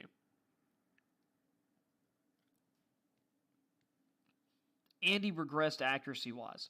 But he did lose... Or wait, am I wrong? I might be wrong. He was drafted the year prior. Never mind. So Treylon Burks at 21. He's moved him up from 24 to 21. I have Burks higher. Jermaine Johnson, he didn't have him ranked. Other people have had him ranked for a while. Although, I can't remember the last time Kuiper did positional rankings, because I think this might be his first since the Senior Bowl. I don't think he put one out right after the Senior Bowl. Might be wrong, but I think Johnson has incredible upside, and he's got a lot of polish as a pass rusher. He's dropped AE since his last thing. He's got him behind Johnson. He's dropped him from 18 to 23, which I think is more in line with him, with where he should be. Jahan Dotson at 24. He's dropped him from 22. I see a lot of Stephon Diggs and Jahan Dotson. There's a lot of similarities there. George Karlaftis keeps kind of falling down the boards. Dropped from 20 to 25. Karlaftis, he's just got... he only had 4.5 sacks. He's really good, though. He got more pressure than his sack numbers show. The problem is his arms are a little short, and that can limit him considering I don't know. He played just 3 games last year because of a COVID-19 test. Wait, let me look at this again. Don't be fooled by Karlaftis having 4.5 sacks in 2021. He affects games in other ways. His pressure numbers, 13.7%, stacked up well next to the best edge rushers in the country. Gets double-teamed a lot. That's true. And he is really mean. I love his hand usage. And he's got a great motor. He will follow the play. He's not gonna. He never feels like he's out of the play. He had 11 total tackles for loss last year. Karlaftis played just 3 games last season because of a. Wait a second. Is he talking about 2021 or 2020 there? After a positive COVID-19 test in November, cut short a promising campaign. As a freshman in 2019, yeah, he's talking about 2020 there. That makes sense. Because like 4.5 sacks over a 3-game sample size is great. In his freshman season in 2019, he had 7.5 sacks, 17 total tackles for loss. If his testing numbers are good at the combine, like athletically, it will probably assuage some of the short arm concerns by certain evaluators, and he might start rising back up boards again. So let's look at his positional rankings, and we'll get out of here. So Pickett, Willis, Corral, Ritter, Howell, Strong. If people were remembering, or if anyone was watching last week, I had Pickett number 1, I had Howell number 2. I had Strong number 3 with a big medical red flag. I had Corral and Willis. Well, actually, I had Corral. I moved at 4. I had Ritter at 5, and I put Willis at 6. But a lot of that's because I think Willis is going to take a lot of development, and because of his age, I think that long development takes a lot of his potential upside away. And I don't know how much he will develop from here. I just think Willis is I think he's the biggest risk in the draft from a where he is mentally standpoint. Whereas Strong, it's medical. Then he's got Bailey Zapp at 7. Not a shock. He's got Caleb Ellaby of Western Michigan at 8. Okay. I don't get the Skylar Thompson being so high. Like, I don't see it.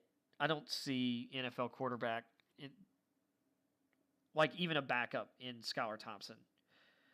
He's got Dustin Crum at 10. Okay. Cone at 10A, 10B. Cole Kelly. That's the guy I was thinking of last week. Cole Kelly of Southeast Louisiana. He's got some traits and tools that I like. And EJ Perry of Brown, 10D. Now, I could see Perry carving out as a long-term backup, like second, third string guy that sticks around a long time or a decent amount of time. He does not have Gabers of Cal on his list, so that's interesting.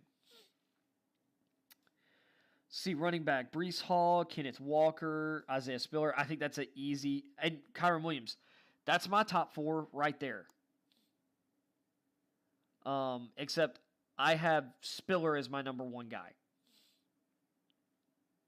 But I have Hall, Walker, and Spiller all kind of basically in the same neighborhood, so it's not that big a deal. Then Kyron Williams is my 4th, and then James Cook 5. Feel that. Dameon Pierce has really moved up for some people. Jerome Ford at 7. Rashad White of Arizona State at 8. He's not in my top 10. Brian Robinson. I'm probably too high on Robinson, but I love his physical size and strength. And I think he's just improved a lot. Cook is my number 5. I've got Robinson 6. I've got Ford 7 as well. Tyler Beatty of Missouri at 10. Okay. Pierre Strong of South Dakota State. Kennedy Brooks. Kennedy Brooks is my number 8. Ty Chandler is my number 9. And I might be too low on Chandler because he was one of my guys at Tennessee. I love him. So I think I might be trying to counteract that by having him too low. But all those guys, like basically from 5 to, 10 on my board, Devontae Price of Florida International. I've got Pierre Strong at 10 right now. And there's some other guys, but you can interchange a lot of those guys for me, really, from 5 to 9. So I don't really care that much about the fullbacks. I feel like Jeremiah Hall, Abram Smith, they're definitely going to catch on somewhere. Okonkwo could as well. But most of these guys, you're never going to hear from them again, other than reading that list. Wide receivers, so he's got London, Wilson, Williams, which if it wasn't for the ACL injury, Williams would still be number 1, I have a feeling. Burks. See, I have Williams, London, and Burks really tight together. And then I have Olave, Dotson, and Watson and Wilson all together, which that should show you how deep this class is. Once again, you see Christian Watson down here at 10E. Why not just stop with the 10A whatevers? Get rid of your rules, Kuiper. Just list 15 guys. He's got Calvin Austin at 7. Austin's really interesting. He's definitely a slot, but he's kind of like Tutu Atwell from last year, except I think I like him better. Sky Moore of Western Michigan at 8. That's interesting. He's a little higher than some people are on him. Moore is really good though. Pickens at 9. Some people are really high on Pickens. Like, I don't get. Why am I forgetting his name? Starts with the M. But that franchise guy, he's got Pickens. Like, he had the Titans in a mock draft picking Pickens in the first round. I don't get it. I'd rather have Mechie. I'd rather have Christian Watson, or like Wan'Dale Robinson as a slot. I have rated higher. Like, Pickens has great tools, but I don't know if he can stay healthy. And I like Jalen Tolbert of South Alabama a lot. I'm a big fan of Alec Pierce from Cincinnati as a perimeter receiver. Kyle Phillips. Some people believe Kyle Phillips is the top slot guy in the draft, not Calvin Austin. And Phillips likes to block. Phillips is interesting. Phillips and Mechie are those kind of guys that really give you that real effort blocking, which gives them extra value. Pickens has the tools to be a great blocker outside and, cracking in on people. Burks and London can do it too, for sure. Burks has really got a physical body for it. Like, I mean, he's built like a linebacker. And Watson's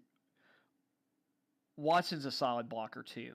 Wan'Dale Robinson, in my opinion, if I had a choice between him, Phillips, and like Moore, Smith, I'm taking Robinson all day.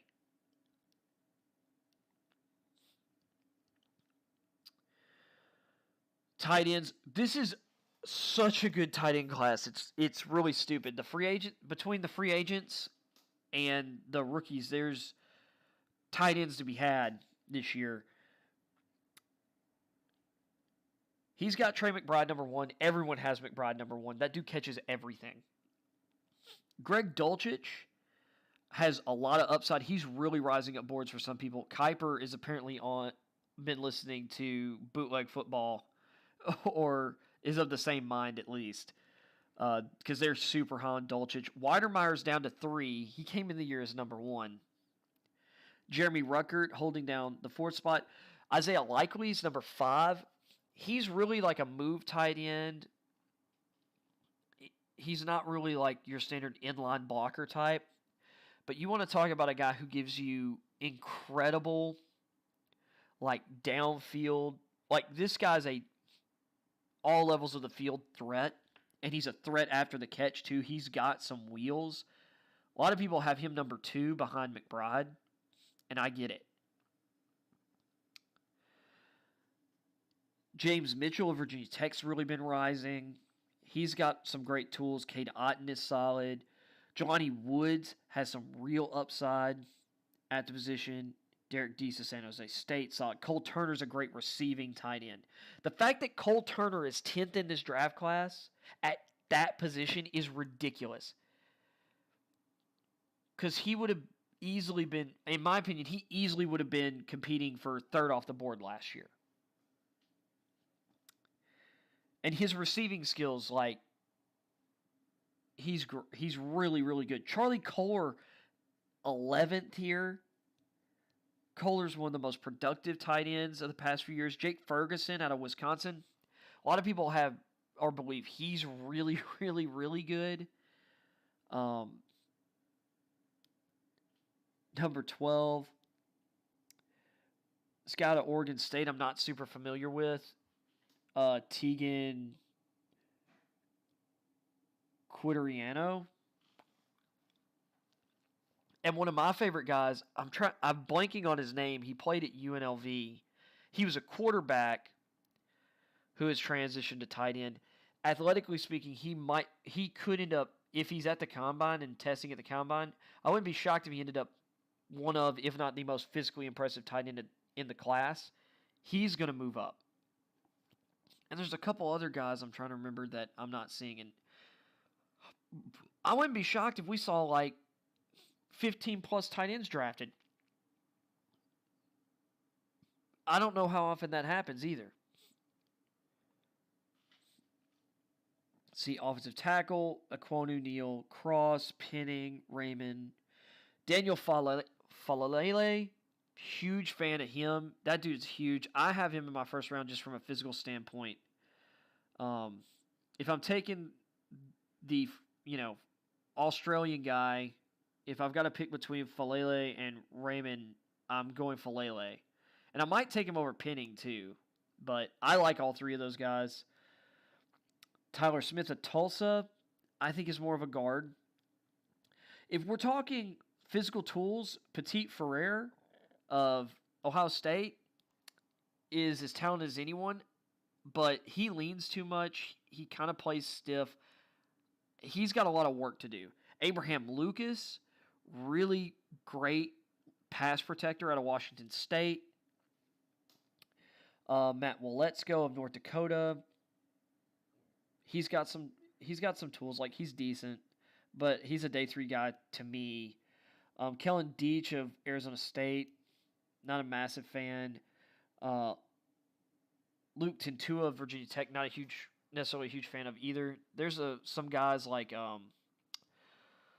is it Luke Goetzka or Luke Godicke, also of Central Michigan. I really love his movement. I think he could play pretty much anywhere on the line, or at least either guard and potentially either tackle spot. Like, he's got swing linemen all over him, and a really good one. His movement skills are.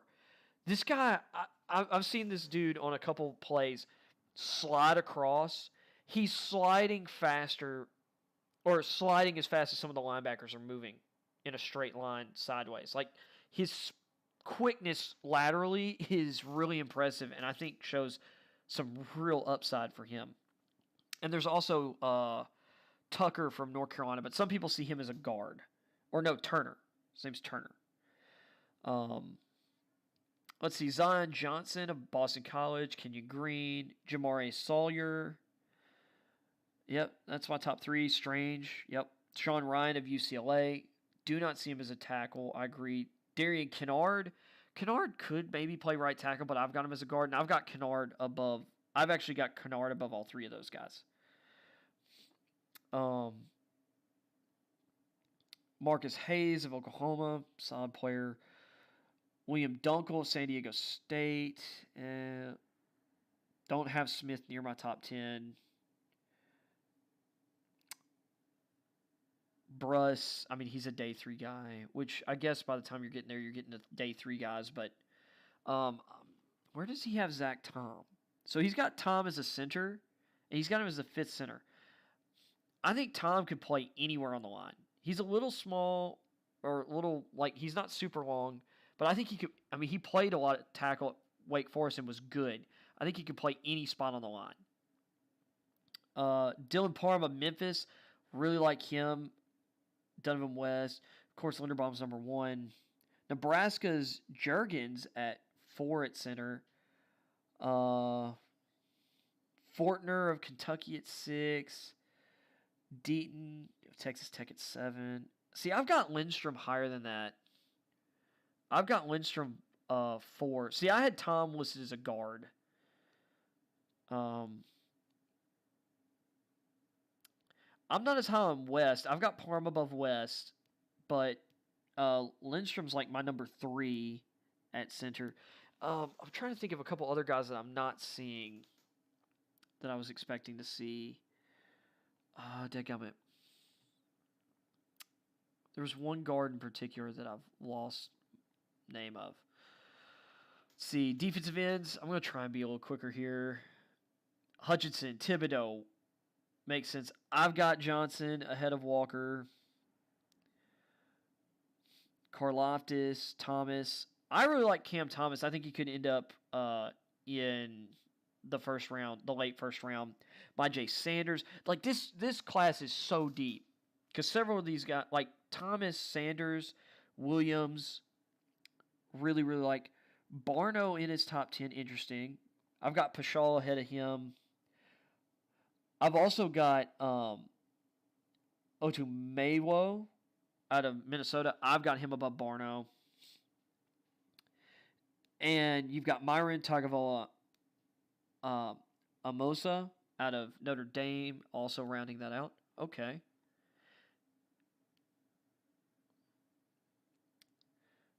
He'd be a solid mid-round pick. Defensive tackles, you got he's moved wide ahead of Jordan Davis, and I get that. Nose tackle value, but Davis has a place. Logan Hall, which I see Logan Hall as like a 3-4 DN defensive tackle. DeMarvin Leal is really falling down the board. This is interesting. Mathis has dropped for him too. Perrion Winfrey's gone up. He's got a lot of ability, but he didn't necessarily consistently look like that kind of player at Oklahoma. Travis Jones out of Connecticut. He's been a big riser. Fedarian Mathis at 7. Matthew Butler moved up to 8. I love Butler. I think he's going to be... I see a lot of Geno Atkins when I watch Matthew Butler. Neil Farrell Jr. out of LSU at 9. Eric Johnson out of Missouri State at 10. Interesting. Small school guy. Haskell Garrett's dropped out of his top 10, technically. Noah Ellis of Idaho. Ellis has a lot of upside. His dad was a long-time NFL lineman. He transferred to Idaho because his dad was coaching there. I think Noah Ellis, he's probably going to go in day 3, and I think he's going to outplay that draft slot. John Ridgeway of Arkansas, really solid interior player. He's in my top 10 because I have him above Farrell and Johnson and Garrett.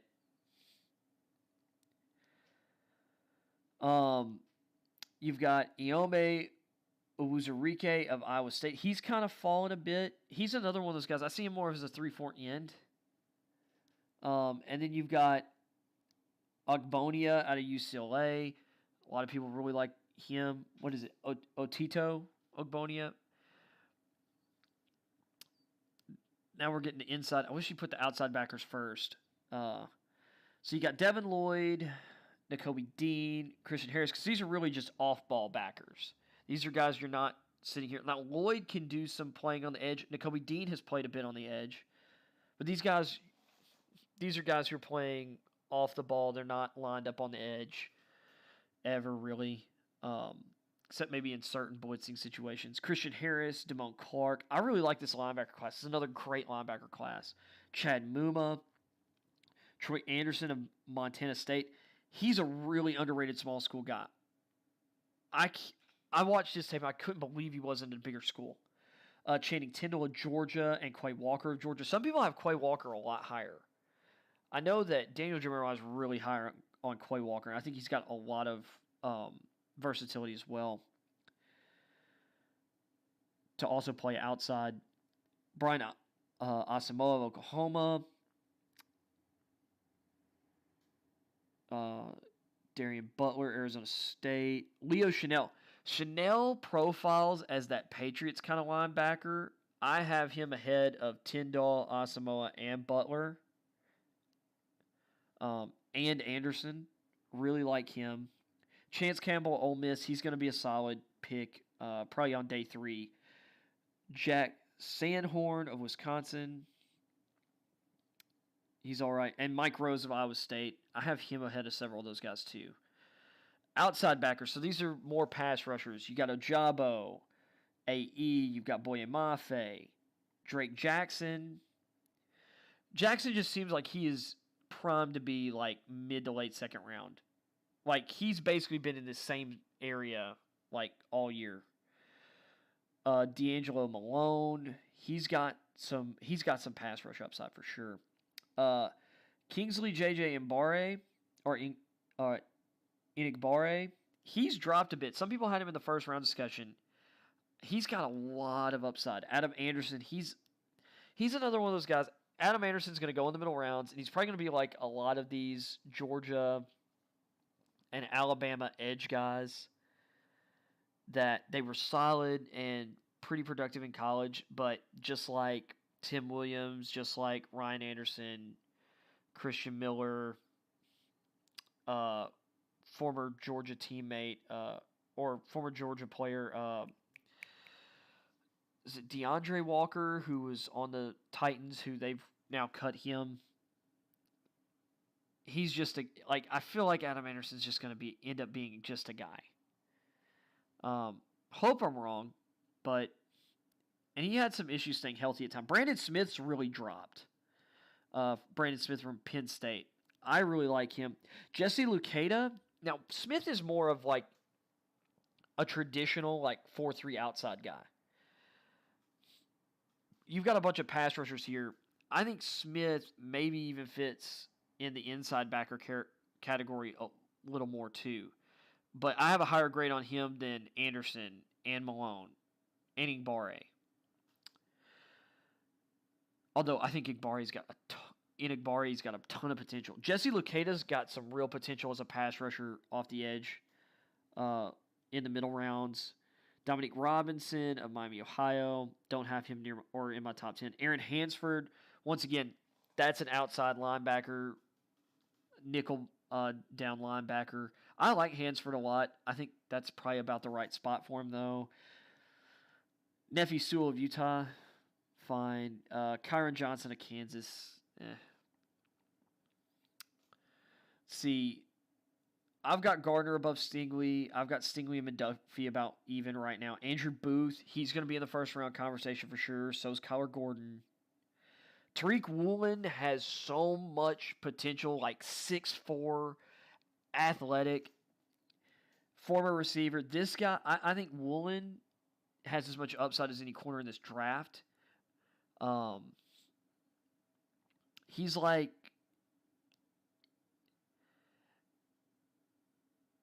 Gardner's more polished, but they have similar tools, and Woolen might be more athletic. He might have better long speed. Roger McCreary, the fact that McCreary is 7th here says a lot about this corner class, and I like McCreary. Kair Elam is at 8.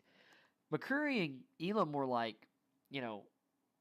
lot of people had them, in their top 15, 20 players coming into the season. There were a lot of people had them as or up around their top ranked corners. So another loaded corner class. Marcus Jones of Houston, and he's got a lot of he looks like a potential great slot player. He also played offense. He's one of the best return men in the class too. Demarion Pepe Williams out of Houston, his teammate. That's interesting to see him that high. I know some people really like his potential. Cam Taylor Britt out of Nebraska. Tariq Castro Fields out of Penn State. I've been hearing a little bit about him.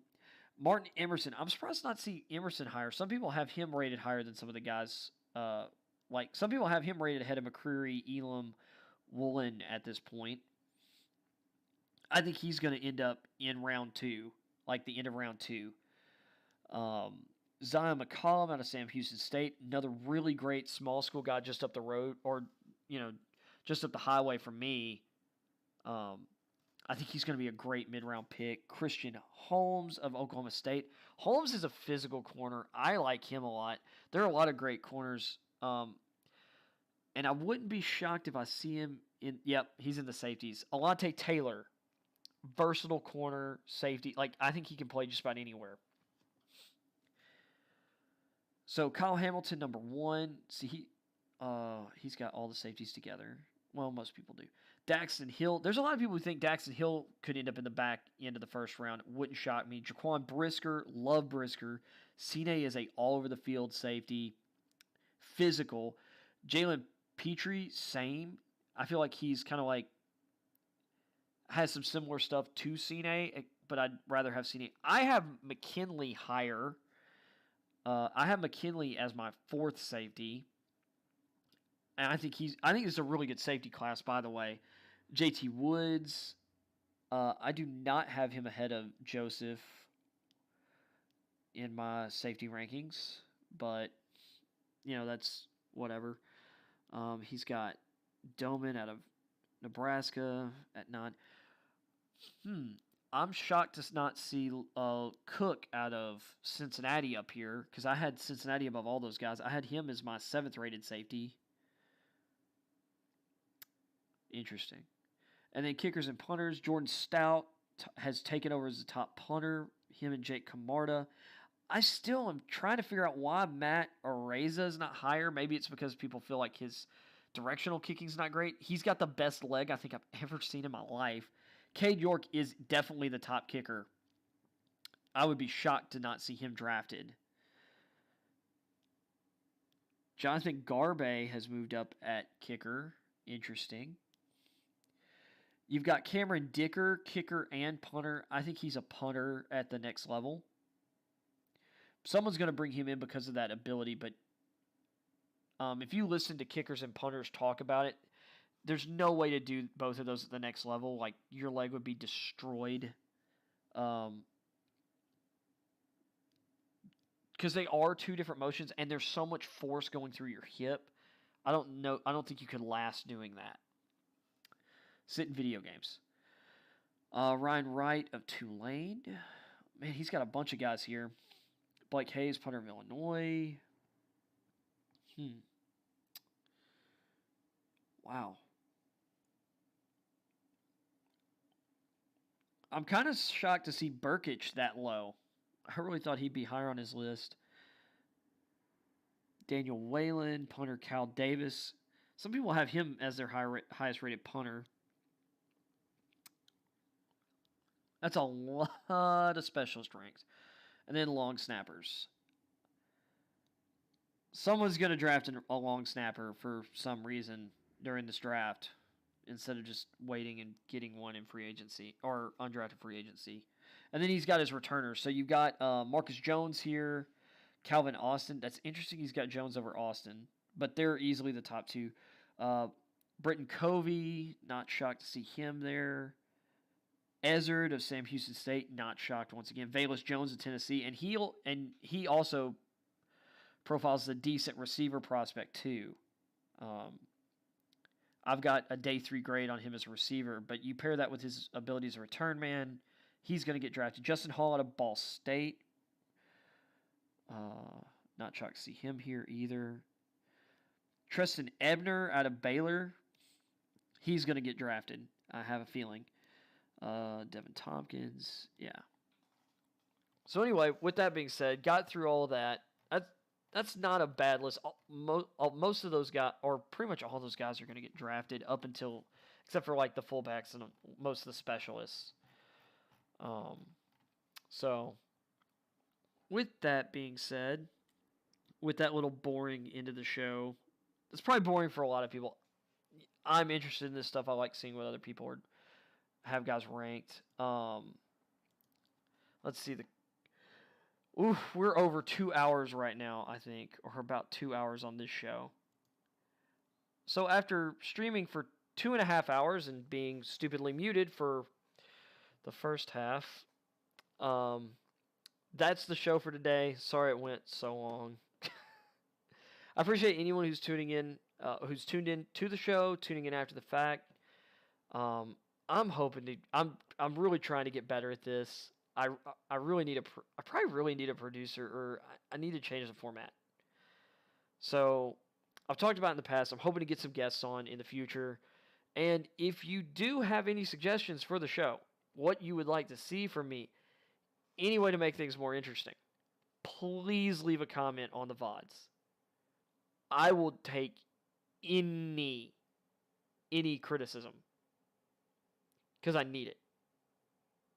It's like I need help. And anybody who thinks they don't need feedback, now there's a difference. There's differences in feedback. You shouldn't take feedback from people who really aren't your audience, or listen to fringe people when you have an audience. I don't have much of an audience right now. If you are considering giving feedback, you are a valued member of my audience. So appreciate you. With that being said, I hope you have a great rest of your Tuesday, and I will see y'all Thursday. Well, I might stream tomorrow. I don't know if I've got anything really big going on tomorrow now. So